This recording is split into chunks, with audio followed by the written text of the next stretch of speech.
Après que l'être est emprisonné par les émotions, il se libère difficilement. Les émotions portent une contagion permanente. Tout contact exige des cœurs chaleureux. Mais il y a beaucoup de froideur dans les paroles sincères, et beaucoup de révolte dans l'absence d'engagement que provoquent les phrases divergentes. Combien de fois invoque-t-on l'autorité, avec des explications créatives pour ce qui n'est pas compris? L'être dans le monde tend à la désorientation. Il se déplace avec des intentions apparentes. Il les explique pour s'expliquer lui-même, même sans aucun sens. Jamais trouvé, toujours perdu. Aucun chemin ne semble mener quelque part.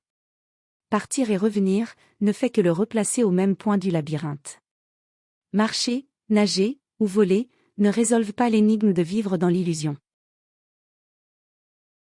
Se perdre en observant le chemin du retour, le conduit à observer avec plus d'attention l'architecture de ce qui l'emprisonne. Continuer à se perdre devient un jeu rusé, que l'être lui-même finit par diriger. Les mondes étranges révèlent que les monstres induits ne sont pas nuisibles, ce sont des créations qui répondent aux besoins de chaque environnement. La cruauté est dessinée, afin que l'amour apparaisse et s'impose. Un amour également conçu, pour imprégner la contagion. La toile capture l'être, avec des artifices collants. Révéler est le crime qui, lorsqu'il n'est pas puni par l'exclusion, est puni par l'étiquette qui condamne l'être à la démence. Et tous s'éloignent avec haine ou répulsion, certains avec pitié. Mais la majorité s'éloigne des pensées insurgées et insupportables, parce qu'elles bouleversent les convictions. Le conditionnement qui empêche le questionnement est suffisamment fort, et même avec le secours de la mythologie, le manque d'attention prédomine.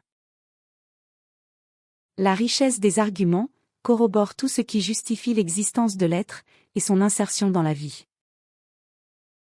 La philosophie, cependant, fait briller des vérités bouleversantes, heureusement dans des instants d'espoir, qui rendent les yeux et les oreilles. De grandes trompettes assourdissent. La sortie est vers l'intérieur.